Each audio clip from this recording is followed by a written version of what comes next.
Hello everyone, Assalamu alaikum. Here we are with another lecture of Business 9609 AS. And today, the chapter that we will be starting is from the section of Operation Management. And the chapter name is Nature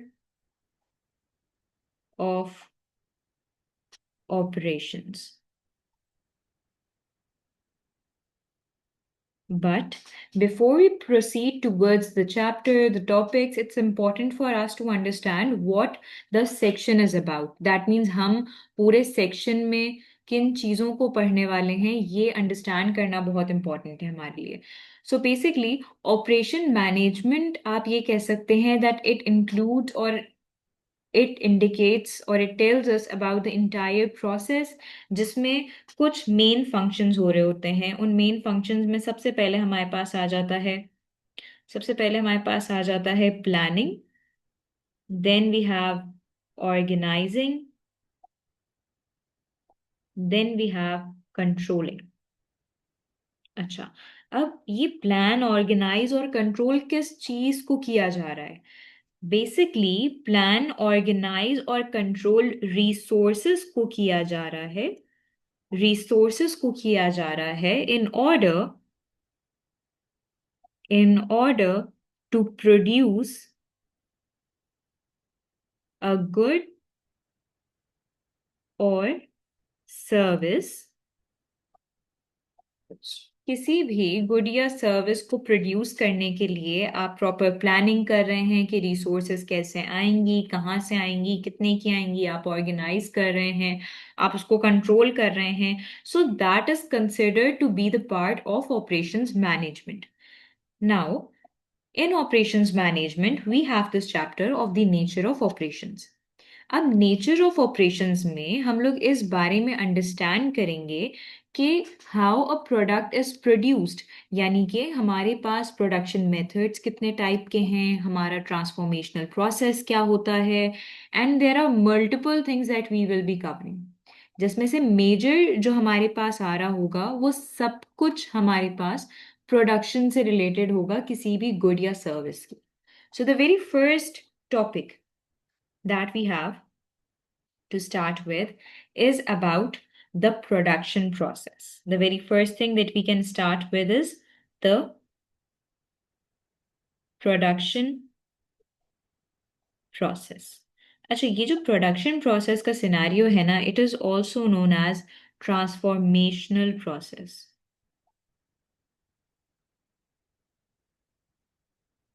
transformational process. अच्छा, अब ये transformational process या फिर production process क्या होता है? Okay, अब हम इस तरह से इसको समझते हैं कि why do business exist. Business क्यों चलते हैं या बिजनेस होते ही क्यों हैं? Just to produce goods and satisfy the customers while earning the profit, right? तो उन गुड्स की प्रोडक्शन के बारे में बात हो रही है कि उन गुड्स को आप ट्रांसफॉर्म कैसे करते हैं. अब जब हम ट्रांसफॉर्म की बात कर रहे होते हैं तो हमें यह समझना जरूरी है कि उस पूरे ट्रांसफॉर्मेशनल प्रोसेस में what are the things that are considered, that are included. The very first thing the very first thing that we have is the resources, right? यानी कि आपके inputs. ठीक है, इनपुट्स. अब इनपुट्स क्या होंगे? What are the inputs? Inputs में we consider the factors of production. ठीक है, इनपुट्स में we consider the factors of production. What does that mean? अच्छा, हमने ये पढ़ा था कि फैक्टर्स ऑफ प्रोडक्शन वो रिसोर्सेज होती हैं जो किसी भी गुड या सर्विस को मैन्युफैक्चर करने के लिए जरूरी हैं. Remember, in the initial chapters we have studied this thing. ठीक है, तो अब वो फैक्टर्स ऑफ प्रोडक्शन हमने क्या पढ़े थे? The very first factor of production was land. Remember, it was land. Land में हमने क्या पढ़ा था? Land was a physical space. It could be a physical space, ठीक है, और it could be a natural resource. we have studied the second factor of production, that was labor, which means the human efforts, right? Human effort क्या करने के लिए? किसी भी good या सर्विस को प्रोड्यूस करने के लिए। ऑल राइट, या फिर आप ट्रेनिंग भी कह सकते हैं इसमें। Okay, number 3 that we have is capital. Capital is the finance that you are investing into the business, and we all know कि हमें कहीं ना कहीं, या बल्कि आप ये समझ लें कि हर जगह पे to purchase every resource we need finance, right? तो इसको हम कंसिडर कर लेंगे, ठीक है। Then number 4 that we have is enterprise, ठीक है। तो अब ये एंटरप्राइज का क्या सिनेरियो था? एंटरप्राइज एक रिस्क टेकिंग एबिलिटी थी, जिसमें एक एंटरप्रेन्योर तमाम फैक्टर्स ऑफ प्रोडक्शन यानी कि लैंड, लेबर, कैपिटल को कंबाइन करता है, और उसको कंबाइन करके फिर या तो सेल आउट करता है या कुछ करता है जिससे उसको प्रॉफिट मिले, right? So enterprise was the risk taking ability basically. तो ये जो चीजें होती हैं, लैंड, लेबर, कैपिटल, ये हमारा क्या है? इनपुट है। अब हम एग्जाम्पल से समझेंगे ताकि चीजें सिंपल रहें, ठीक है। हम इस तरह से समझते हैं कि हमारे पास कोई भी बिजनेस कंसिडर कर लो, ठीक है। Now each and every student can consider any business of their own choice, ठीक है। जो भी बिजनेस आपने कंसिडर किया होगा उसका कोई ना कोई फिजिकल स्पेस होगा, इवन अगर वो बिजनेस ऑनलाइन है तो उसका कोई वेयर हाउस होगा, या अगर वो ऑनलाइन है तो वो जहाँ से भी अपने ऑर्डर्स रिसीव कर रहे हैं या डिस्पैच कर रहे हैं वो भी कोई एक फिजिकल जगह होगी, राइट? तो दैट मीन्स लैंड लाजमी है। लेबर, कोई ना कोई इंसान तो होगा, ठीक है। देन कैपिटल कोर्स, और किसी बंदे ने रिस्क भी लिया होगा इस काम को करने का। So these are what? These are the inputs. All right, इन्हें हम क्या कंसिडर करेंगे? This is what we consider the inputs. अब क्या होता है कि इन इनपुट्स को क्या किया जाता है? इन इनपुट्स को किया जाता है process. These inputs are then processed, ठीक है। अब ये प्रोसेस का क्या सिनेरियो होता है? प्रोसेस में उसको जिस हिसाब से उनको प्रोसेस करना है वो उस हिसाब से करते हैं। तरीका होता है, हर प्रोडक्ट को मैन्युफैक्चर या प्रोसेस करने का डिफरेंट तरीका होता है, ठीक है। लेकिन ऑलवेज रिमेंबर कि कोई भी बिजनेस होगा तो उसमें ये जो हमने फैक्टर ऑफ प्रोडक्शन में पढ़ी है ना चीजें, इनपुट्स में ये चीजें तो लाजमी होंगी, ठीक है। अच्छा, once that thing is processed, यानी कि once these factors of production are processed, उसके बाद नेक्स्ट क्या होता है? Your final good is produced, right? Your final good is produced, जिसको हम क्या कहते हैं? आउटपुट कहते हैं। What we call it? We call it output. All right, so अगर मैं इसको प्रिसाइजली समझाऊं, इनपुट्स क्या है? Inputs are is the land, labour, capital and enterprise. If I talk about the process, that means the production activities, and if I talk about the output, that is the finished good or service.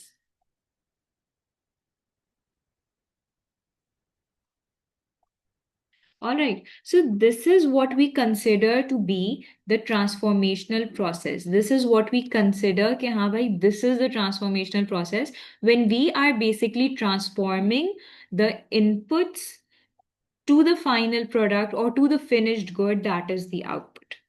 ठीक है? This is what happens in a transformational process. Moving on. Moving on with another concept, that is of value added. Now what is value added? Again, value added का concept जो होता है वो हमने initial chapter में पढ़ा था। हम इसको दोबारा पढ़ेंगे क्योंकि जब जब कोई कोई भी concept हमारे पास आएगा हमें उसको दोबारा पढ़ना बहुत इंपॉर्टेंट होता है ताकि चीज़ें हमारे दिमाग में बैठ जाएं, ठीक है। अच्छा, अगर हम वैल्यू एडेड की बात करें तो if I ask you to define, or if the examiner asks you to define, so you can define it in a very simple terms that value added is the difference between the cost price and the selling price of a product. ठीक है, इसका मतलब मैं समझाती हूँ how we can increase the added value. I can explain that as well, and I will be explaining that as well. But it's important for you all to understand the concepts, to understand the things, how the things are working, rather than just, रट्टा लगा लो किसी चीज का, that is not important. Okay, value added की अगर हम बात कर रहे हैं, तो as I told you that value added is the difference between the selling price of a product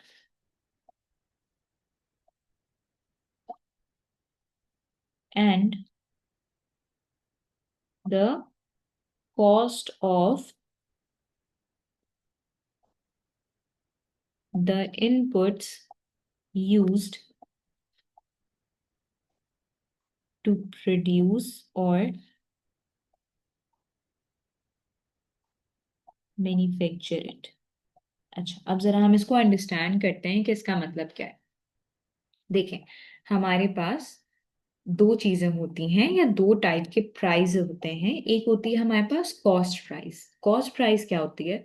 cost price कहते हैं वो तमाम रिसोर्सेस की अक्यूमुलेटेड कॉस्ट जो आपने अपनी प्रोडक्ट को बनाने में लगाई है. ठीक है, फॉर इंस्टेंस मेरे फैक्टर्स ऑफ प्रोडक्शन मैंने अगर मिला लिए, तो उसकी जो भी कॉस्ट आ रही है, that is my cost price. ठीक है, late me write it down over here while considering example of pizza. Okay, pizza की हम एग्जाम्पल ले रहे हैं. ठीक है, अच्छा, पिज्जा के जितने भी इंग्रेडिएंट्स थे उसकी जो मुझे कॉस्ट आ रही थी, दैट वाज 300 रुपीज. ठीक है, कितनी मुझे कॉस्ट आ रही थी? The cost was 300 rupees. मैंने सोचा कि मैं एक काम करती हूँ कि मैं पिज्जा को बेचूंगी कितने में.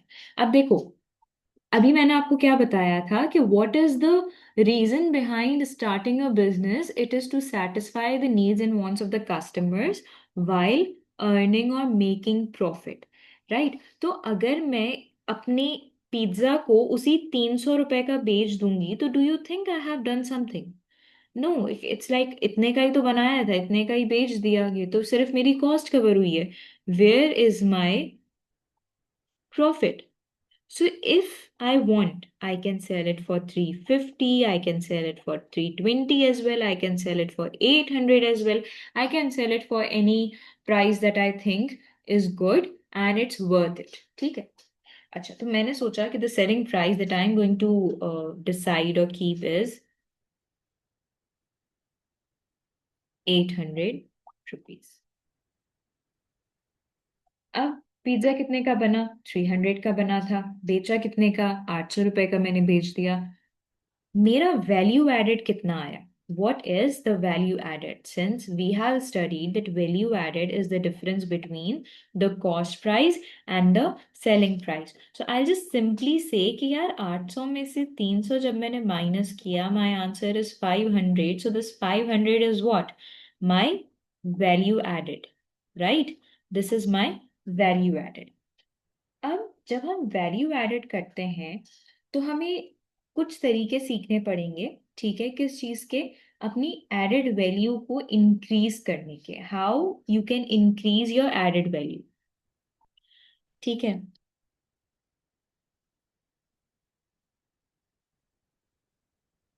Added value. अच्छा, अब देखो, याद रखेंगे, I will be taking help from the same scenario that I just explained you over here. That I, started this pizza shop जहाँ पे पिज्जा जो था वो 300 का मुझे कॉस्ट कर रहा था, and I was selling it for 800 and my value added was 500. ठीक है, तो अब मैं क्या करूंगी? अब मैं एक एग्जाम्पल की हेल्प से आपको बताऊंगी कि आप अपनी वैल्यू एडेड, यानी कि ये 500 मैं हूं, मैंने कहा यार this 500 is not enough profit for me, so what should I do? मैंने सोचा ओके, अब मैं एक काम करती हूँ. मैं सबसे पहले, ना दिस इज व्हाट, जो अभी मैं आपको समझा रही हूँ, this is just a scenario. ठीक है, तो मेरे पास एक ऑप्शन है. My option one is that what I can do is I can reduce cost price and keep the selling price same. अच्छा, इसका क्या मतलब? इसका मतलब ये कि मैं ये कह रही हूँ कि मेरी जो कॉस्ट 300 की आ रही थी ना, तो मैं उस कॉस्ट को कम कर दूं। अब एक क्वेश्चन ये आ सकता है कि miss how can you reduce the cost price? Okay, let's talk about this first. To reduce the cost price, we need to avail the economies of scale. Now, what are economies of scale? Economies of scale is when the per unit cost or the average cost decreases. ठीक है, अब ये क्या होता है?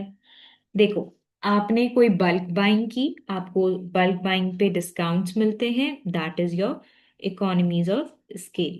ठीक है, आपने बल्क बाइंग के अलावा आपने अगर वो किया, क्या कहते हैं, अर्ली पेमेंट्स कर दी अपने सप्लायर को, तो वो आपको डिस्काउंट देगा। इसका मतलब आपको जो एक यूनिट है वो सस्ता पड़ रहा होगा। ठीक है, तो आपकी कॉस्ट कम आएगी। Okay, reducing the cost price does not refer to going with the cheap quality.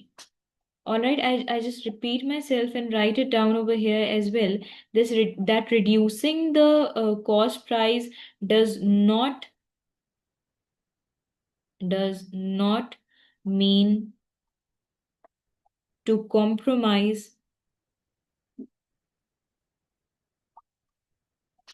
the quality of a product or the quality of raw materials. अच्छा, वाई इज दैट सो? क्योंकि अगर आप अपनी क्वालिटी पे compromise कर रहे होंगे और आपके कंपेटिटर की बेहतर क्वालिटी होगी, तो ऑटोमेटिकली कस्टमर्स आपसे डिसीव होके कंपेटिटर के पास स्विच कर जाएंगे। So it's better to remain consistent with the quality. But yes, purchasing in bulk will help you out, giving early payments will help you out, और purchasing your raw materials at a time period जब cell लगी हुई हो या कोई भी ऐसा मौका हो जिसकी वजह से आपकी कॉस्ट कम हो जाए, so that would be a plus point for you. Okay, अब सिनेरियो हमारा था कि मेरे जो इंग्रेडिएंट्स आ रहे थे वो 300 के आ रहे थे। लेट्स सपोज मैंने बल्क बाइंग की, मेरे इंग्रेडिएंट्स जो अब आ रहे हैं, यानी कि the cost price of that pizza is now 200 rupees, but I am selling it for same. ठीक है, अभी भी मैं उसको 800 का ही बेच रही हूँ। So what is going to be my added value? मेरी एडेड वैल्यू कितनी हो जानी चाहिए अब? मेरी एडेड वैल्यू अब इंक्रीज हो रही है या डिक्रीज हो रही है? That is the main question, right? Whether my added value is increasing और decreasing. 800 is my selling price, 200 is my cost price. This would give me 600 as my value added. So have you noticed that my value added has increased, right? But in the right way, in the right manner. मैंने अपनी quality पे कोई compromise नहीं किया। Alright, okay, let's move towards another option. मेरे पास एक और option है। अगर मुझे लग रहा है कि नहीं बॉस, ये जो मेरी क्वालिटी पे तो मैं एक तो कॉम्प्रोमाइज नहीं करूंगी, दूसरा मैं इकोनॉमीज ऑफ स्केल भी अवेल नहीं कर सकती। हो सकता है कि मेरे प्रोडक्ट्स ऐसी नहीं है कि मैं इकोनॉमीज ऑफ स्केल अवेल कर सकूं। So what can I do? Option two that I have is that is to keep the selling price same.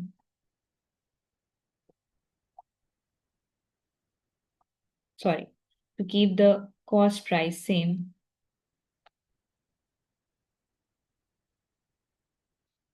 and increase the selling price. Okay, अब क्या सिनेरियो है? अब सिनेरियो ये है कि मेरा वो जो पिज्जा बन रहा था 300 का, जो उसकी कॉस्ट आ रही थी 300 की, वो अभी भी 300 की ही आने दूंगी मैं। लेकिन मैं कहूंगी कि मैं जो उसको बेच रही थी ना 500, सॉरी 800 का, अब मैं उसको 800 का नहीं बेचूंगी। Remember here I was selling it for 800, but right now I am saying कि नहीं, अब मैं उसको 800 का नहीं बेचूंगी। तो फिर मैं कितने का बेचूंगी? I sell it for 900, let's suppose 900। अब क्या होगा? क्या अब मेरी एडेड वैल्यू बढ़ रही है? yes, again my value added is increasing as compared to the original scenario. Original scenario में मेरा value added कितना था? It was 500, right? मैंने अपनी cost reduce की, selling price same रखकर, तो भी मेरा value added increase हो गया। और फिर जब मैंने कॉस्ट को सेम रखकर सेलिंग प्राइस को इंक्रीज किया, तब भी मेरा वैल्यू एडेड इंक्रीज हो गया। That means we have two ways to increase the value added. It depends और it varies business to business कि बिजनेस कौन से मेथड को अडॉप्ट करे। हो सकता है बिजनेस रिफ्यूज कर दे सेलिंग प्राइस बढ़ाने को, बिकॉज कस्टमर सेंसिटिव हों, वो कंपेटिटर के पास चले जाएं। There could be multiple problems, multiple things, ठीक है। और हो सकता है कि कस्टमर सॉरी बिजनेस कंसिडर करे कि we are not able to reduce the cost, we need to increase the selling price in order to get a better value added. Value added of any product. Value added of any product. Let me mention this thing. Value added depends on three main things. सबसे पहली चीज है good product design, कितनी अच्छी वो product की designing है, ठीक है। Number two is efficient production method, and number three is strong branding, कि आप उसकी ब्रांडिंग किस तरह से कर रहे हैं। जितनी ज्यादा प्रीमियम प्रोडक्ट्स होती हैं, या आप ये कह लें जितनी ज्यादा लग्जरी प्रोडक्ट्स या ब्रांड्स होती हैं, आपने देखा होगा द कंपनी और the business charge premium prices for it. Why? Because they know कि इसकी क्वालिटी इतनी अच्छी है that the people will be willing to pay, or you can say people will pay higher prices to it। ठीक है, ये क्या है? ये एडेड वैल्यू ही है। All right. I hope the concept of value added is clear to you. This is about the nature of production, जिसमें हम लोगों ने इस चीज को पढ़ा कि ऑपरेशन में किस तरह से काम हो रहा होता है, ट्रांसफॉर्मेशन किस तरह से होती है, वैल्यू एडेड क्या होती है, वैल्यू एडेड इंक्रीज करने के कितने तरीके होते हैं। Moving on with another topic of the same chapter. Okay. The other topic of the same chapter that we have is a few terms जिसमें students हमेशा confused रहते हैं, and they try to use these terms as a replacement, जैसे कि efficiency, effectiveness, productivity and sustainability। ठीक है, these are a few words जिसको हम अभी इसी चैप्टर में, इसी टॉपिक में अंडरस्टैंड करेंगे कि what are the differences between all four terms: productivity and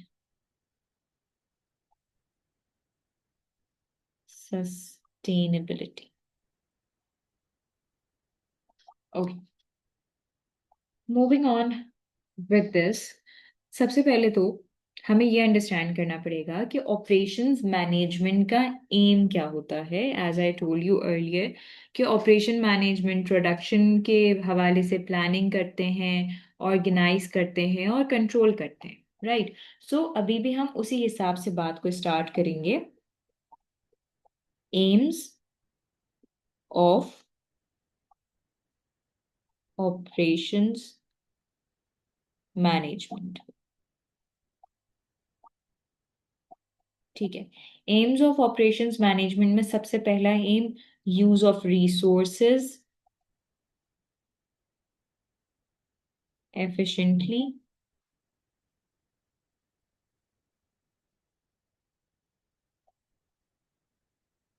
Number two,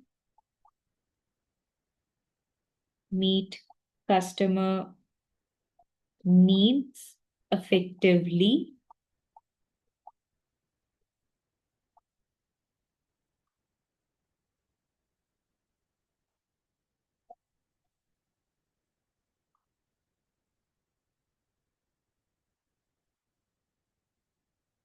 Number 3, to reduce the waste, यानी कि जो आपकी प्रोडक्ट्स वेस्ट हो रही हैं, आपकी रिसोर्सेज वेस्ट हो रही हैं, उसको आप कम से कम रखें। अपनी प्रोडक्ट्स को वेस्ट ना होने दें, अपनी रिसोर्सेज को ना वेस्ट होने दें, because it's going to be a problem. ठीक है, तो रिड्यूस वेस्ट एंड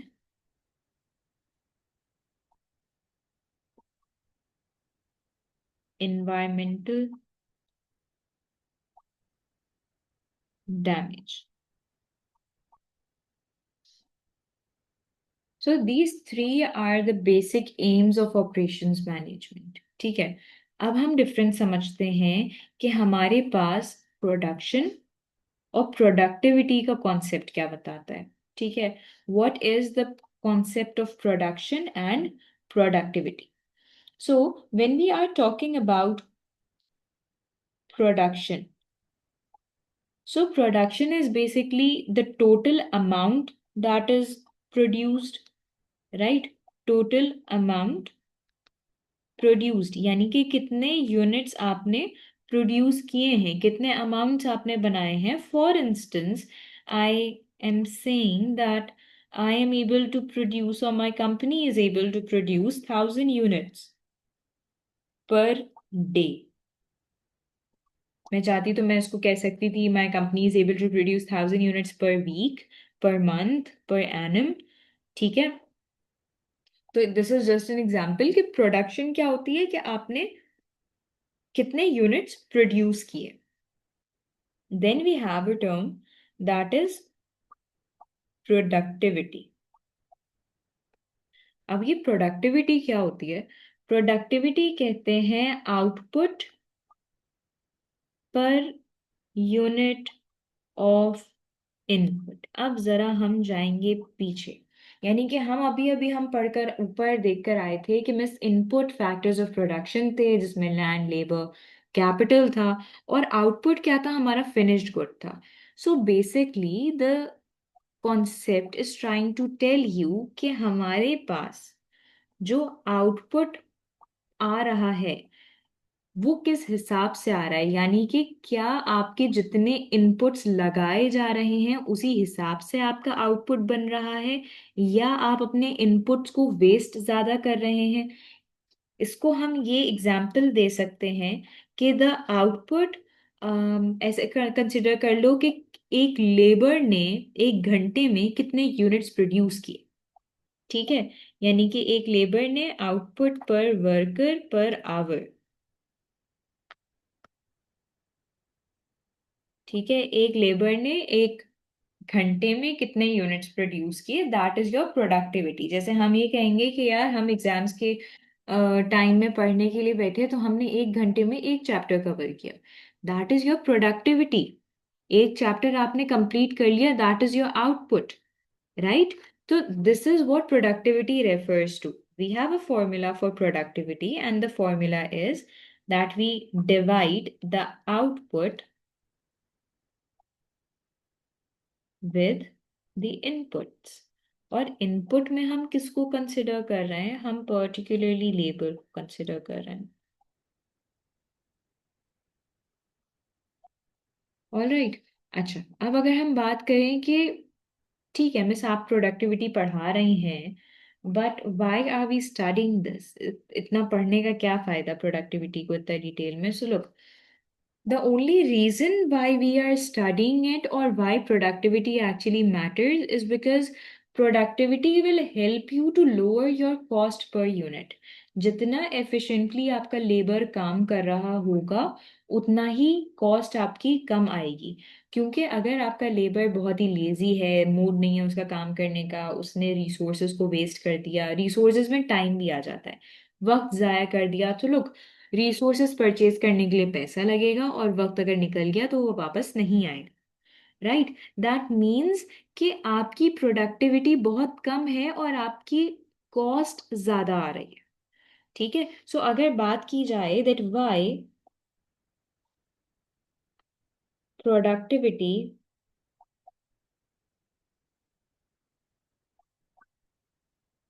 मैटर्स, तो उसमें हमारे पास सबसे पहला ये आ जाएगा lower cost per unit.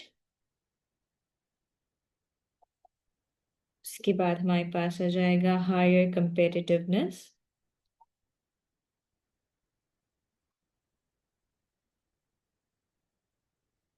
Then we'll have higher profit. Of course अगर आपकी कॉस्ट कम आएगी तो आपके प्रॉफिट्स तो अपने आप ही इंक्रीज हो जाएंगे ना, आपके प्रॉफिट्स तो अपने आप ही बढ़ जाएंगे, ज्यादा हो जाएंगे।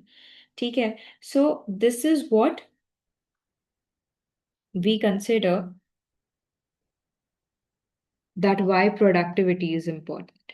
अच्छा, अब प्रोडक्टिविटी आप इम्प्रूव कैसे कर सकते हैं, प्रोडक्टिविटी आप इन्हांस कैसे कर सकते हैं, तो जरा इसको भी हम देख लेते हैं। In order to enhance your productivity, मैंने अभी ऊपर आपको क्या बताया था कि यार मेरी कॉस्ट जो है वो यूनिट पर यूनिट कम आनी चाहिए। इसका मतलब मेरे वर्कर्स जो हैं वो मिस्टेक ना करें, राइट। मिस्टेक वो कब नहीं करेंगे, ठीक है, मेरे वर्कर्स मिस्टेक कब नहीं करेंगे, या तो वो तब नहीं करेंगे जब वो मोटिवेटेड होंगे।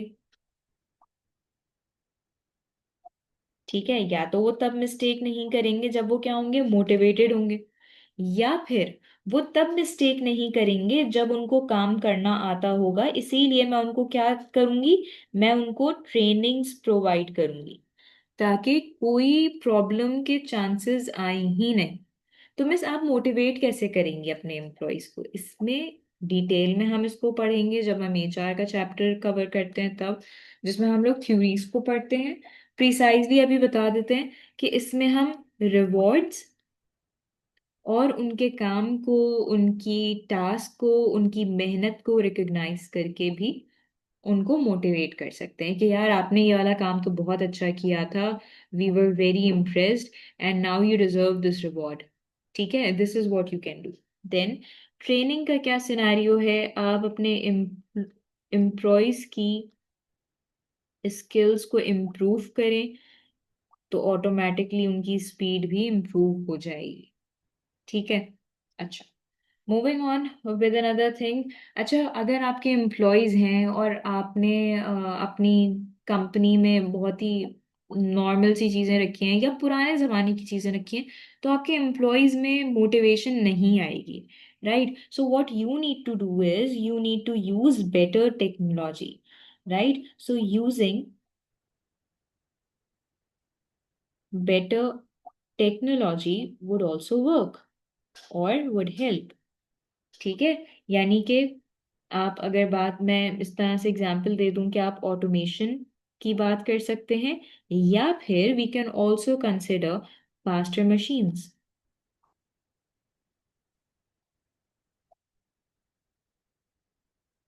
You can also improve your management. ठीक है, आप अपनी मैनेजमेंट को भी इम्प्रूव कर सकते हैं।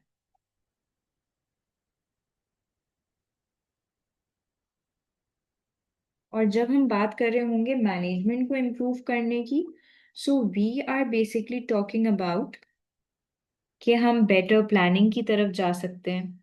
ठीक है, so let me write it down over here, number 4, improved management, जिसको हम अंडरस्टैंड इस तरह से करेंगे कि we can do better planning and organizing. So this is basically, or these are basically the ways to improve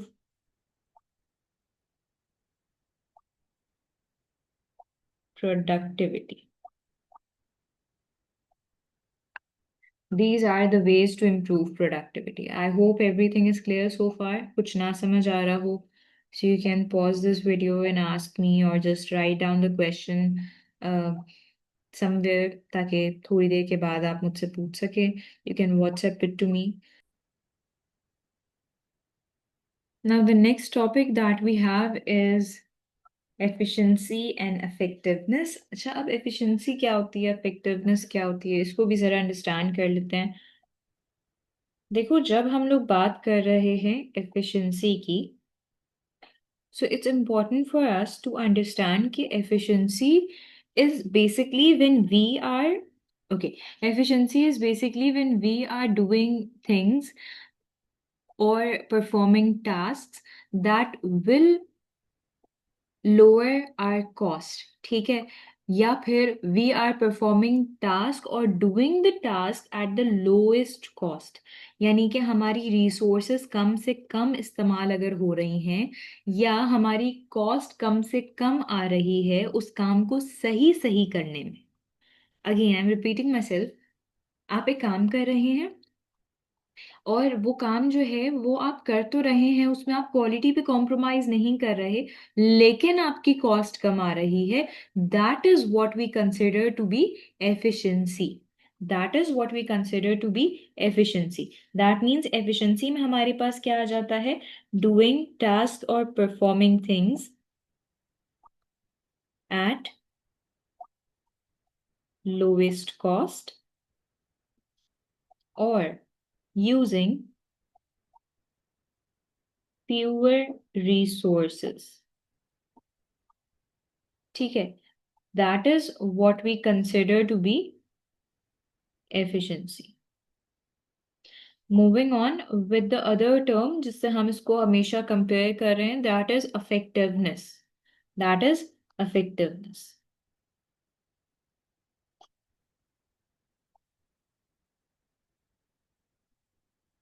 Okay, now what is effectiveness? Effectiveness is basically producing or manufacturing any good or service that is actually required by your customer. कोई भी ऐसा good या service बनाना जो आपके customer को, जिसकी actually ज़रूरत है, जो जो वो एक्चुअली डिज़ायर कर रहा है। जैसे हम अक्सर अक्सर ऐसा हो जाता है हमारे साथ कि हम बहुत दिल से जाते हैं कि यार फला जगह पे जाते हैं, वहाँ का खाना बहुत अच्छा होगा, हमने सुना है बहुत अच्छा होगा, और फिर हम वहाँ का खाना खाते हैं तो we are like like it's an ordinary food. What's new with it? कोई इतनी खास बात तो नहीं है। That means you were not satisfied with that product. That product or that service was not able to meet your desires, right? लेकिन अगर आप कहीं गए एंड यू फेल्ट लाइक कि yes this is what I was looking for, ये होना चाहिए test खाने का, ये बहुत अच्छी चीज है, so that is the effectiveness because that was actually what you were looking for, right? So that is effectiveness. Let me write it down for you over here that I am talking about effectiveness, which refers to producing goods or services that customer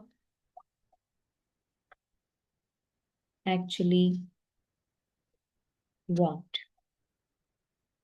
अब एक और point जो बहुत important है आप लोगों की understanding के लिए, कि अ बिजनेस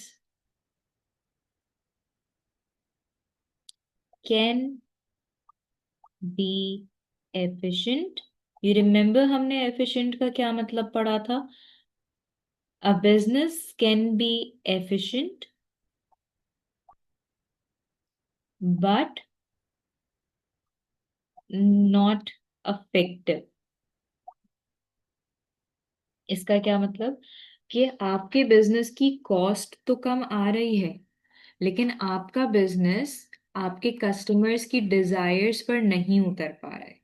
आपके कस्टमर्स की जो भी नीड है, जो भी डिमांड है, उसको नहीं फुलफिल कर पा रहे, उसको नहीं सेटिस्फाई कर पा रहे। ठीक है, that is basically what this point refers to.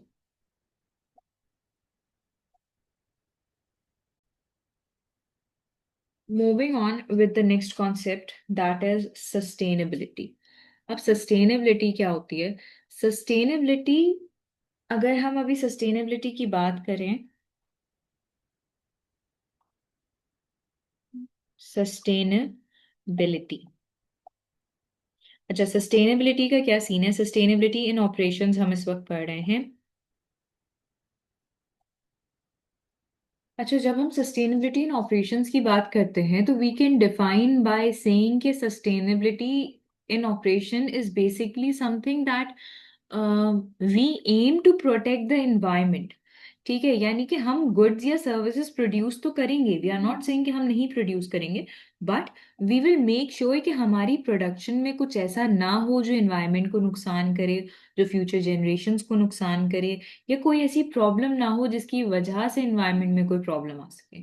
ठीक है, दिस इज सस्टेनेबल ऑपरेशंस। ठीक है, late me write it down for you guys so you can copy it if you want.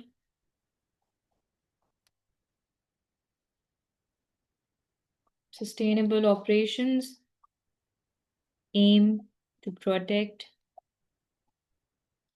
the environment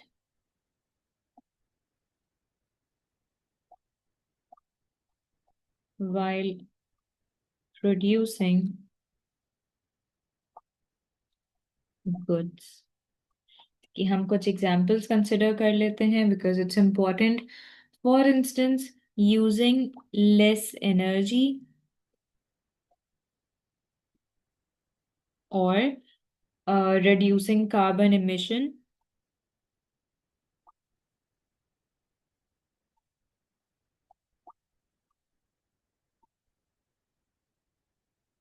और यूजिंग रिसाइकल्ड मटेरियल। आपने देखा होगा कि बहुत सारी ब्रांड्स ऐसी हैं जो पेपर बैग्स दे रही हैं, जो प्लास्टिक बैग्स को बैन कर रही हैं, they are not appreciating it at all, they are not promoting it. तो वो क्या है, वो सस्टेनेबिलिटी को ही सपोर्ट कर रही हैं। ठीक है, सो यूजिंग रिसाइकल्ड मटेरियल्स और producing recyclable products।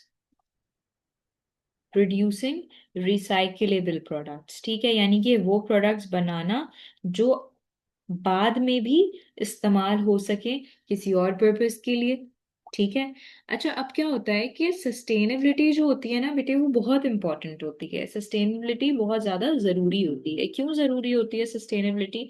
Sustainability important इसलिए होती है क्योंकि इससे आप गवर्नमेंट रेगुलेशंस जो आते हैं वो सस्टेनेबिलिटी से रिलेटेड होते हैं।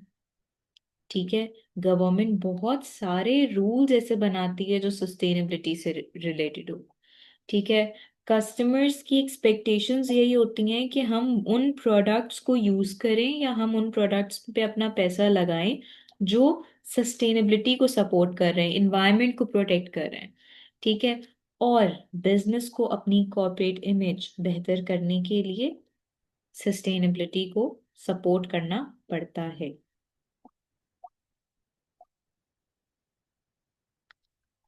So, what does that mean? That means कि sustainability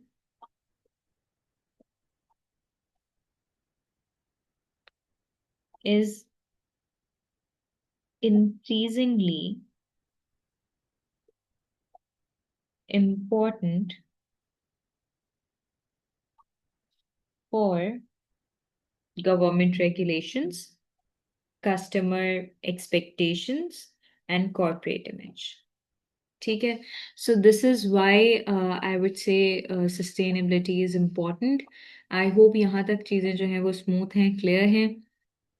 Let's move towards another topic.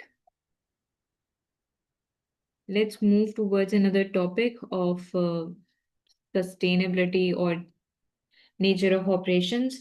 The next topic that we have is about labor intensive and capital intensive operations. The next topic is about labor intensive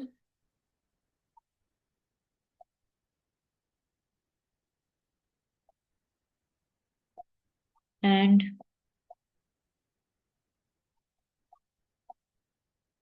capital intensive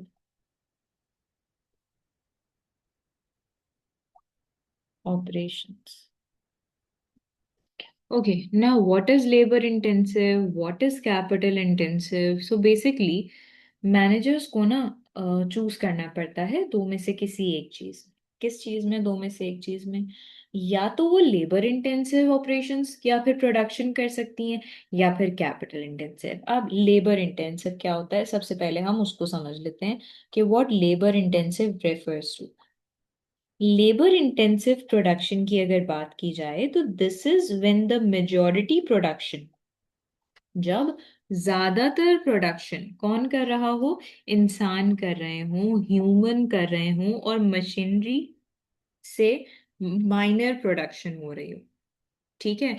तो अगर हम बात करें labour intensive की, so that means कि जब ज्यादातर, देखें, लेबर इंटेंसिव में मैं ये नहीं कह रही कि आपका सारा काम इंसान कर रहे हैं, कोई मशीन नहीं यूज हो रही, बिल्कुल भी नहीं। आई एम टेलिंग यू कि मेजॉरिटी ऑपरेशंस जो हैं they are done with the help of human effort.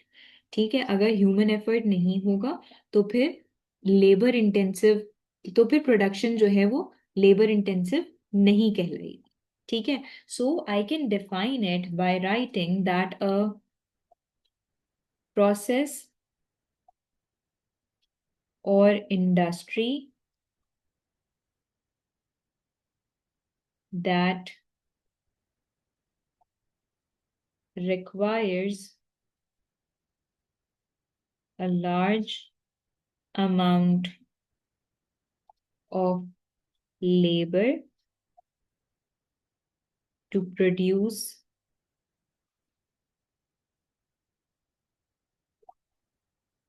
its goods or services। ठीक है। This is what labour intensive refers. बहुत ही प्रिसाइजली अगर इसको अंडरस्टैंड करना हो तो हम ये कह सकते हैं कि यार लेबर इंटेंसिव यूजेस मोर वर्कर्स, ज्यादा वर्कर यूज करते हैं, एंड लेस मशीनरी और इक्विपमेंट्स, और मशीन्स की हेल्प कम लेते हैं। ठीक है। इसमें कहाँ पे लेबर इंटेंसिव प्रोडक्शन की जाती है, तो लेबर इंटेंसिव प्रोडक्शंस जो होती हैं बेटा वो स्मॉल बिजनेस में की जाती हैं। ठीक है। क्योंकि obviously they are the startups, तो इतना वो नहीं होता उनके पास capital to go ahead with the capital intensive one. तो वो क्या करते हैं, लेबर इंटेंसिव पे काम करते हैं। और उन बिजनेसेस में भी लेबर इंटेंसिव काम होते हैं या प्रोडक्शन होती है जो कस्टमाइज्ड या फिर स्पेशलिस्ट प्रोडक्ट्स बनाते हैं। ठीक है। जो कस्टमाइज प्रोडक्ट्स को मैन्युफैक्चर करते हैं। फॉर एग्जाम्पल, हमारे पास आ जाता है टेलर शॉप। आपने देखा होगा टेलर की जो शॉप होती है उस पे वी हैव ह्यूमन, राइट। क्यों? क्योंकि हर बंदे को डिफरेंट डिजाइन चाहिए, हर बंदे को डिफरेंट साइज चाहिए। ठीक है। That is why tailor shop पे हमारे पास क्या आ रहा होता है, लेबर इंटेंसिव होता है। इवन अगर मैं आपके कॉलेज की बात करूं तो वो भी लेबर इंटेंसिव में ही कंसिडर किया जा रहा है। वाई?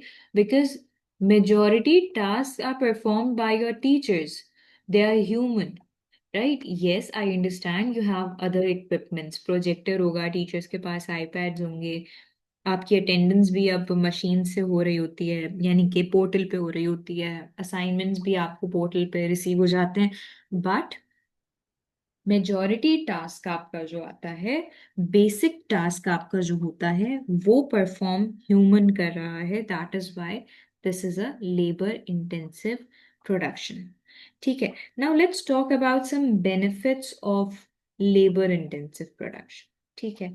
लेबर इंटेंसिव प्रोडक्शन के अगर हम बेनिफिट्स की बात करें, if we talk about the benefits, so we have the very first benefit कि हमारी मशीन्स की कॉस्ट कम आई। ठीक है। Lower machine costs. ओके। अच्छा, हम अपना आउटपुट जो दे रहे होंगे वो कस्टमाइज करके दे सकते हैं, कस्टमाइज्ड आउटपुट। ऑलराइट। तो ये हमारे पास क्या है, ये बेनिफिट है। अच्छा, अब हम बात करते हैं ड्रॉबैक की कि क्या ड्रॉबैक्स हो सकते हैं, क्या लिमिटेशंस हो सकती हैं। तो हमारे पास जो ड्रॉबैक्स और लिमिटेशंस आ जाती हैं वो आ जाता है लोअर आउटपुट। आउटपुट क्यों कम होगा? आउटपुट इसलिए कम होगा क्योंकि ह्यूमन एफर्ट्स हैं, ह्यूमन थक जाएंगे काम कर करके तो वो रुक जाएंगे, सिंपल। ठीक है। क्वालिटी डिपेंड करेगी वर्कर्स पे कि वो कितना अच्छा काम कर रहे हैं। ठीक है। और ऑब्वियसली उनकी मोटिवेशन पे डिपेंड करता है। ठीक है। Depends on workers. अच्छा, अगर देखो यहाँ पे मैंने बेनिफिट में लिखा हुआ है कि आपकी कॉस्ट जो है मशीन्स की वो कम होगी, तो ड्रॉबैक में एक ये भी आ सकता है कि हायर लेबर कॉस्ट, क्योंकि अब आपको लेबर को ज्यादा पैसे देने पड़ेंगे। ठीक है, so this is what we have as a benefit and drawback. Moving on with the capital intensive.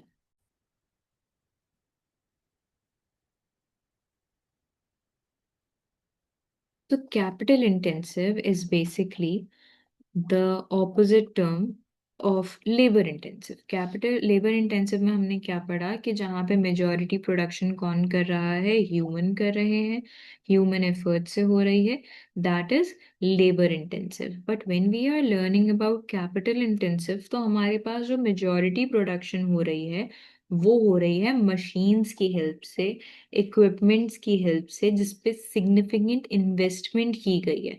बहुत लार्ज अमाउंट आपने इन्वेस्ट किया हुआ है एज अ कैपिटल, उसको हम कहते हैं capital intensive production.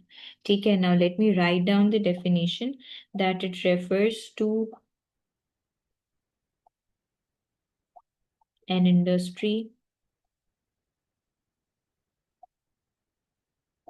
or process that requires requires a lot of investment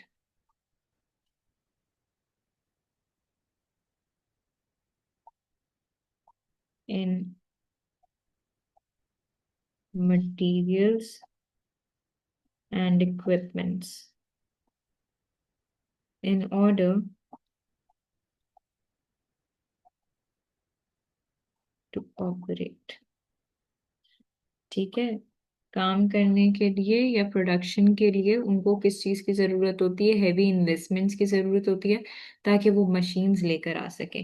that means कि अभी हमने ऊपर क्या पढ़ा था, uses more workers and less machinery, कब? लेबर इंटेंसिव में। लेकिन अभी अगर मैं बात करूं कैपिटल इंटेंसिव की, तो उसमें हमारे पास क्या है? यूजेस मोर मशीनरी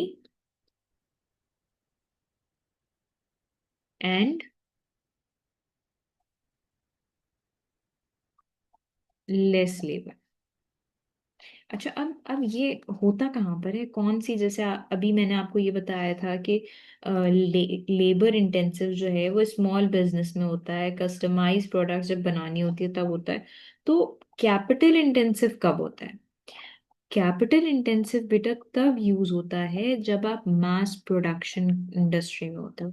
मास प्रोडक्शन का क्या मतलब कि जब आप हाई अमाउंट या फिर greater amount of products produce कर रहे होते हो। ठीक है, वो प्रोडक्ट जो आम आवाम के लिए हैं, वो प्रोडक्ट जिसकी कोई एज सच शॉर्ट लिमिट नहीं सेट है। ठीक है, फॉर इंस्टेंस हमारे पास जो लार्ज बेकरीज होती हैं, ठीक है, जैसे आई फ्रीक्वेंटली विजिट यूनाइटेड किंग। ठीक है, फ्रीक्वेंटली यानी कि मैं अ, मेरा एक स्कूल है बहादराबाद पे, तो वो मुझे रास्ते में यूनाइटेड किंग पड़ती है, मैं वहां से अपने लिए कुछ लेकर आ जाती हूँ। So basically whenever I visit that place, I know कि वहां पे न्यूटेला ब्राउनी रखी होगी। ठीक है, that is capital intensive. I know कि वहां पे वो वाले चिप्स उनके रखे हुए होंगे, that is capital intensive again. लेकिन आप ऐसा नहीं कह सकते कि आप जब भी वहां पे जाएंगे तब उनका रेंच और चिपोटले रैप अवेलेबल होगा। Why? Because that is not in mass production. उनको जब उसका ऑर्डर आता है ना, वो सिर्फ उसको तब ही बनाते हैं, बिकॉज दे नो कि उसकी डिमांड इतनी ज्यादा नहीं है। Right, so I would give an example of large bakeries. Okay, moving on with again some benefits and the drawbacks of capital intensive। Benefit ये है कि हमारी कॉस्ट पर यूनिट कम होगी, जिसको हम कह सकते हैं average cost, lower average cost. ठीक है, क्योंकि प्रोडक्शन मशीन्स कर रही हैं तो हमारा आउटपुट क्या होगा? वो ग्रेटर होगा। हायर आउटपुट या फिर हाई आउटपुट। इसके अलावा वी कैन ऑल्सो से कि हमारे पास कंसिस्टेंट क्वालिटी आपकी प्रोड्यूस हो रही होगी। कंसिस्टेंट क्वालिटी मतलब कि आप कोई मिस्टेक नहीं कर रही होंगी। आपके पास ऐसा नहीं है कि एक यूनिट दूसरे यूनिट से डिफरेंट हो। सारे यूनिट्स आपके जो हैं वो सेम ही होंगे। ठीक है, so that is what consistent quality refers to. अच्छा, अब हमारे पास कुछ ड्रॉबैक्स भी होंगे जब हमारे पास बेनिफिट्स हैं। तो ड्रॉबैक्स की अगर बात की जाए तो of course it requires high setup cost, क्योंकि इतनी बड़ी बड़ी मशीन्स आप सेट कर रहे हैं, महंगा तो पड़ेगा ही। ठीक है, आपको उन मशीन्स की मेंटेनेंस करनी होगी, again it's going to be expensive.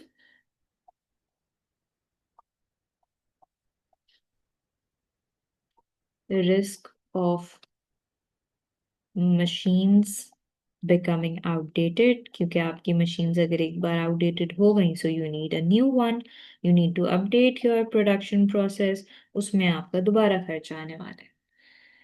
ठीक है, so basically you have these two production methods जो अब अभी हमने पढ़े हैं, एक लेबर इंटेंसिव है, एक कैपिटल इंटेंसिव। ठीक है, now there might be a question कि मैं दोनों के आपने बेनिफिट्स और ड्रॉबैक्स बताए हैं, तो इन दोनों में से which one are we suppose to go ahead with, और which method is best. So let's talk about which method is best, कौन सा तरीका जो है वो बेहतरीन है।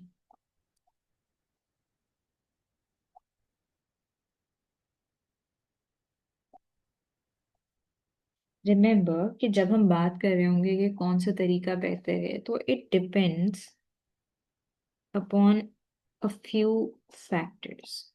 ठीक है, अब वो फैक्टर्स कौन से हैं, तो सबसे पहला फैक्टर जो हमारे पास आ जाता है बेटा, that is the type of product. That is the type of product कि आपकी प्रोडक्ट का टाइप क्या है। फॉर इंस्टेंस कि अगर आप जो है वो केक बना रहे हैं जो आपको ऑर्डर पे आया है, जिस पे आपको लिखवाना है happy birthday Gurma, let's suppose. ठीक है, तो आप हैप्पी बर्थडे गुरमा के 200 से 400 यूनिट्स नहीं प्रोड्यूस कर सकते। इसका मतलब कि आप उसको मशीन में नहीं डाल सकते, उसके लिए कस्टमाइज ऑर्डर है आपका, आपको उसको कस्टमाइज प्रोडक्ट ही बनानी पड़ेगी। Right, then another factor that you can consider is the brand image. You can also consider कि आपकी कॉस्ट क्या है, किस चीज़ की कॉस्ट ऑफ लेबर भी आप कंसिडर करेंगे, और कॉस्ट ऑफ इक्विपमेंट्स या फिर मशीन्स भी आप कंसिडर करके कंपेयर करेंगे। ठीक है, फिर बिजनेस का साइज और बिजनेस का फाइनेंस भी आपको देखना पड़ेगा कि चलो हर चीज़ तो है हमारे पास, अब जरा एक नज़र हम अपने फाइनेंस पे भी डाल लेते हैं, whether we have enough finance available or not। ठीक है, so these are the things बेटा कि it always depends। ठीक है, it always depends कि आप कौन से तरीके से आप काम कर रहे हैं, कौन से तरीके से आप प्रोडक्शन कर रहे हैं।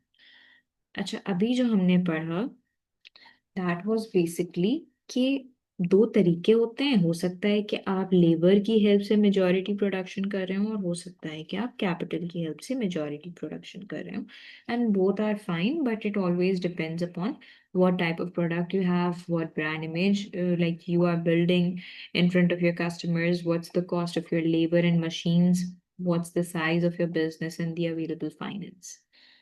Now we are moving towards another thing, that is operations, यानी कि ऑपरेशंस मेथड, जिसको हम प्रोडक्शन मेथड भी कंसिडर करते हैं। ठीक है, अच्छा, अब मेन प्रोडक्शन मेथड्स हमारे पास जो आते हैं उसमें हमारे पास सबसे पहले आ जाता है job production.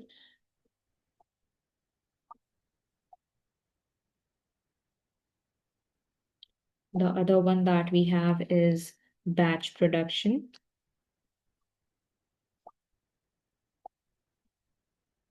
Then we have flow production.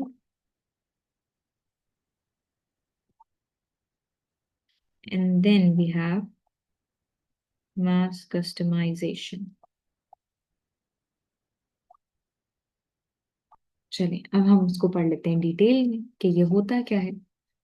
देखो, जब हम जॉब प्रोडक्शन की बात करते हैं तो बेसिकली जॉब प्रोडक्शन तब होता है जब आप एक प्रोडक्ट एक वक्त में बना रहे हो। दैट मीन्स कि you are producing that one product और आपका पूरा फोकस उसी एक प्रोडक्ट को मैन्युफैक्चर करने में हो, rather than manufacturing multiple products at a time. ठीक है, so that is job production. What is job production? Job production is, let me write it down and explain it to you.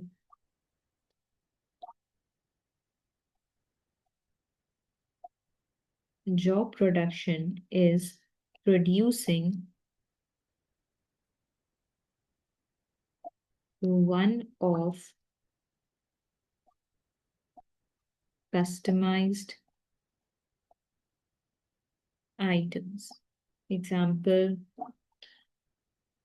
Example में हमारे पास आ जाएगा handmade suits.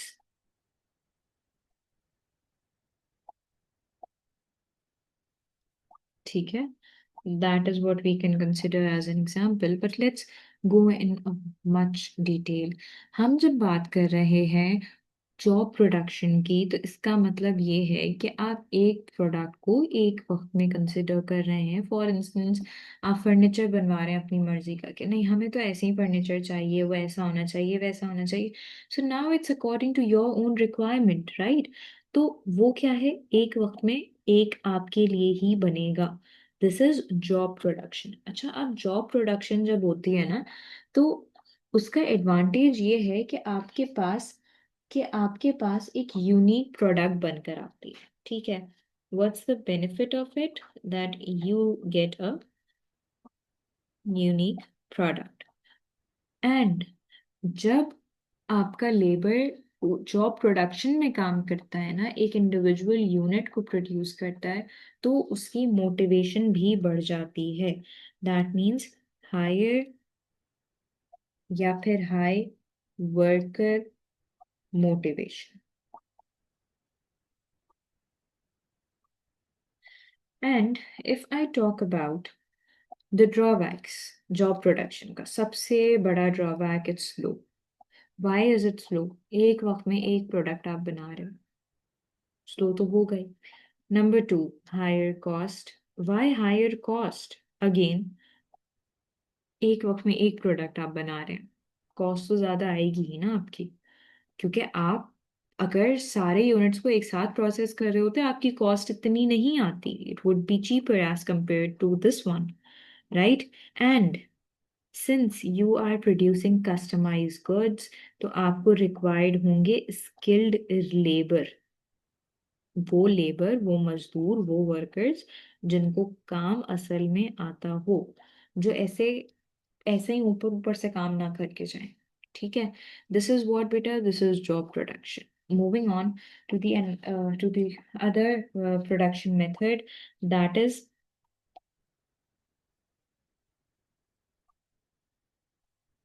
Batch production. अच्छा जी, अब ये बैच प्रोडक्शन क्या होता है? बैच प्रोडक्शन कहते हैं बेटा, जब आप चीज को प्रोड्यूस कर रहे हों और प्रोडक्शन में आप बैचेस में बना रहे हो अपनी चीज को। ठीक है, बैचेस में बना रहे हो का मतलब कि आप सिमिलर चीज बना रहे हैं, यानी कि आइडेंटिकल प्रोडक्ट बना रहे हैं। फॉर इंस्टेंस, आप यूनिफॉर्म बना रहे हैं। आपने कहा कि मैं जो हूँ वो, जैसे आपके स्पोर्ट्स यूनिफॉर्म होते हैं, तो मैं उसका रेड कलर वाला जो हूँ मैं 500 यूनिट बनाऊंगा। वन गो में बनेगा, पूरा बैच में बनेगा। ठीक है, इंडिविजुअली नहीं बनेगा, वो वन गो में बनेगा। तो क्या होगा? बैच प्रोडक्शन होगा। 500 यूनिट्स रेड वाले के बन गए, then they will switch towards the green one, yellow one and blue one, right? This is how it works. तो ये क्या है? ये है batch production. So how can we define batch production? We can say that batch production is producing a set of identical items। तो miss, जो हमारे पास किसी भी बेकरी में जब हम जाते हैं एंड वी सी सम, जैसे अभी मैंने न्यूटेला ब्राउनी की बात की थी, तो न्यूटेला ब्राउनी बैच प्रोडक्शन में ही बनकर आया होगा, ठीक है। लेकिन अगर मैं कोई बर्थडे का केक मंगाती तो वो बैच प्रोडक्शन में नहीं बनता। वो कैसे बनता फिर? वो जॉब प्रोडक्शन में बनता, अगर मैंने उसको कस्टमाइज कराया हुआ होता तो, ठीक है। तो producing a set of identical items is the batch production. इसकी एग्जांपल में मैं इसको लिख सकती हूँ, वही चीज कि 500 स्कूल स्पोर्ट्स यूनिफॉर्म, ठीक है। अच्छा, अब हम जरा बात कर लेते हैं अगेन बेनिफिट्स की एंड ड्रॉबैक्स की। बेनिफिट्स की अगर बात की जाए तो the benefit of batch production is that you will be enjoying, or your business will be able to enjoy economies of scale. That means lower cost per unit, ठीक है, यानी कि lower average cost. And batch production में हमारे पास leniency होती है कि हम अपने बैच को चेंज कर सकते हैं, ठीक है। हम अपने बैच को चेंज कर सकते हैं, जिसको हम कहते हैं flexible. Okay, then if I talk about some drawbacks, तो पहला ड्रॉबैक तो हमारे पास ये आ जाएगा कि हमें हायर इन्वेंट्री रिक्वायर्ड होगी या फिर हाई इन्वेंट्री रिक्वायर्ड होगी। क्यों? क्योंकि हम बैचेस में बना रहे हैं, यानी कि ज़्यादा नंबर ऑफ यूनिट्स प्रोड्यूस कर रहे हैं, तो हमें ज़्यादा इन्वेंट्री रिक्वायर्ड होगी, ठीक है। इसीलिए हम इसको कह रहे हैं हाई इन्वेंट्री, ठीक है। याद रखेंगे कि मशीन्स जो है ना, ये ड्रॉबैक में ही हम कंसिडर करते हैं, that the machine cleaning and setup requires between every batch, ठीक है। एक बैच मेरा कंप्लीट हो गया, अब मैं दूसरा बैच बनाने के लिए या तो मशीन की क्लीनिंग भी होगी और सेटअप भी होगा, या फिर कोई एक काम होगा, एटलीस्ट सेटअप तो लाजमी होगा कि आप उसकी सेटिंग तो चेंज करें, कि अब जो आप नया बैच रेडी करने वाले हैं उसमें आप क्या कर रहे हैं, ठीक है। So this is time consuming, that is why. So basically, this was about batch production. Earlier, we have learned about the job production, and now we have the third one that we call flow production. That is known as flow production. Now, what is flow production? Flow production को हम mass production भी consider करते हैं. We also consider it mass production, ठीक है। अब mass production क्या होती है? Mass production कहते हैं when there is a continuous production of same product, यानी कि एक प्रोडक्ट है, वो बनती ही जा रही है, बनती ही जा रही है, उसका कोई सीन नहीं है रुकने का, उसका कोई सीन नहीं है चेंज होने का। So what is that? That is considered to be the flow production, यानी कि continuous production,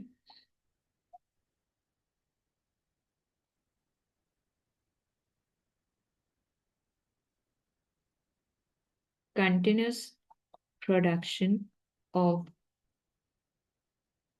standardized products. For instance, for example, soft drinks,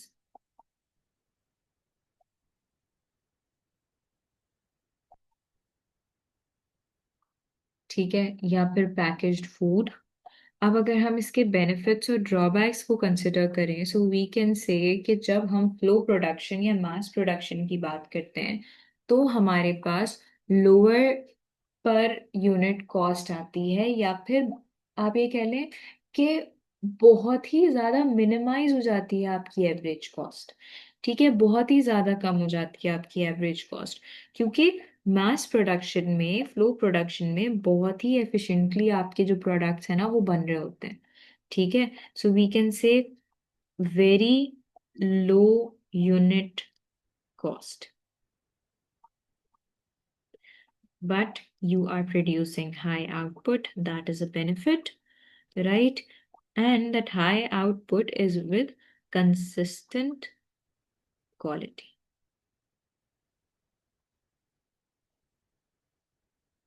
But we have a drawback. We have some drawbacks basically, not just one. अच्छा, अब drawback में क्या है? क्योंकि flow production है, machine की हेल्प से होगी, so it is going to be very expensive to set up. यानी कि सेट करना बहुत ज़्यादा एक्सपेंसिव हो जाएगा। Yes, it is going to be inflexible, क्योंकि बैचेस में तो इट वाज इजी, ठीक है, लेकिन यहाँ पे सीन थोड़ा डिफरेंट है, ठीक है। And yes, workers might get demotivated. Workers कहेंगे कि यार क्या सीन है, ये क्या हो रहा है, ठीक है, डीमोटिवेटिंग हो जाएगा काम को उस तरह से करना। So these are some benefits and some drawbacks of flow production. Till yet, we have learned job production, batch production, and flow production. Now we have the last method of production, that is mass customization. अब ये mass customization का क्या scenario है? मास customization जो होता है वो तब होता है जब आप लार्ज स्केल प्रोडक्शन कर रहे होते हैं। लार्ज स्केल प्रोडक्शन का मतलब ये कि जब आप बहुत ही ज़्यादा लार्ज अमाउंट के यूनिट्स को प्रोड्यूस कर रहे होते हैं, यानी कि मास प्रोडक्शन करते हैं, ठीक है। इसको हम क्या कहते हैं? इसको हम कहते हैं mass customization. We call it mass customization.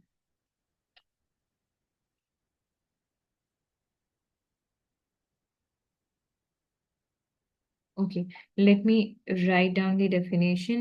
So basically, it combines the efficiency of mass production with the flexibility of individually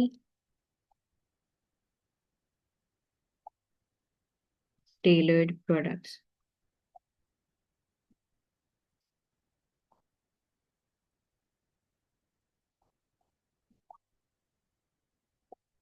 ठीक है, अब इसका मतलब ये हुआ कि जब आप अपनी प्रोडक्ट्स को लार्ज स्केल पे बना रहे हैं और कस्टमाइज कर रहे हैं, यानी कि आप अपने कस्टमर्स के लिए बना रहे हैं, लेकिन आप मेक श्योर कर रहे हैं कि वो उन्हीं के मुताबिक हो। For example, again we will be writing the example, Nike by you shoes. अब हम इसको जल्दी से वीडियो को करेंगे पॉज और करेंगे गूगल की यू शूज है क्या, कौन सी कैंपेन थी नाइकी की, ताकि हमें चीजें क्लियर हों और फिर हम आगे बढ़ेंगे। अगर हम इसको कंटिन्यू रखेंगे वीडियो को और सोचेंगे कि हम बाद में सर्च कर लेंगे, तो क्या होगा? हम बाद में भूल सकते हैं, हो सकता है कि हमें आगे की चीज समझ ना आए। ओके, बेनिफिट को जरा कंसिडर कर लेते हैं। बेनिफिट हमारे पास ये है कि लो कॉस्ट विथ फ्लेक्सिबिलिटी, ठीक है,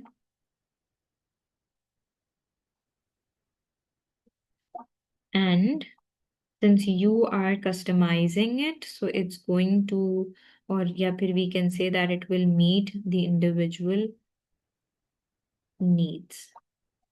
Okay, moving on with some drawbacks, that of course it's going to be expensive with the technology, and it might be complex with the designs. So this is basically about the mass production, sorry, mass customization. So far we have studied about these four operations method or production methods. Now there might be a question in your mind that which method is right, कौन से method को हम choose कर सकते हैं। देखो, if we are considering to choose a method, ठीक है, let me write it down, which method to choose. So basically, again, I would say that it depends upon. Now, what it depends upon? Firstly, it depends on the market size. ठीक है, आप समझें कि आपकी जो product है उसका market size इतना नहीं है, तो आप मास प्रोडक्शन की तरफ नहीं जा सकते, ठीक है। Whether you have enough capital available to go ahead with heavy machines or not? अगर नहीं है तो आप क्या करेंगे? आप नहीं जा सकते. Whether you have skilled workforce or not. ठीक है. And whether you have customer demand और नॉट. सबसे इम्पोर्टेंट तो कस्टमर की डिमांड होती है हमेशा. अगर आपकी प्रोडक्ट के लिए कस्टमर की डिमांड ही नहीं है तो आप जितने भी यूनिट्स बना लो कोई फर्क नहीं पड़ने वाला. ठीक है. So this is basically I would say कि आप किसी एक पे नहीं कह सकते कि विच method is right. Could be any method. All right, so this is all about this chapter of the nature of operations, in which we have studied about the very first thing was the production process, जिसमें हम लोगों ने transformation पढ़ी थी. Then we have learned about the terms that was efficiency, effectiveness, productivity, and sustainability. Then we have learned about labor intensive and capital intensive, along with the benefits and drawbacks. We have also learned about the operation methods, जिसमें हमने job production, batch production, flow production और mass customization भी पढ़ा है. So, Alhamdulillah, so far we have completed this entire chapter, considering the benefits and drawbacks, some definitions, some examples as well of each and everything. So, at the end of this chapter, I would suggest you कि आपके पास अगर मेरा resource pack है तो उसमें जो आपके P1 और P2 के क्वेश्चंस हैं, please just after this class you should start doing those, ताकि आपके लिए चीज़ें इजी हो जाएं, क्वेश्चंस को आंसर करना इजी हो जाए. क्योंकि अगर आपने एक बार किताबें बंद की तो मुझे पता है कि वो वापस नहीं खुलेंगी नेक्स्ट क्लास से पहले. So please make sure to open your notebooks, your resource pack, try to answer a few questions and make sure to share it with me so that I could check your progress. अपना बहुत सारा ख्याल रखेंगे. Questions और query होंगी तो मुझे ज़रूर बताएंगे. आपने बहुत सारा ख्याल रखें बच्चों. Take care. अल्लाह हाफिज़.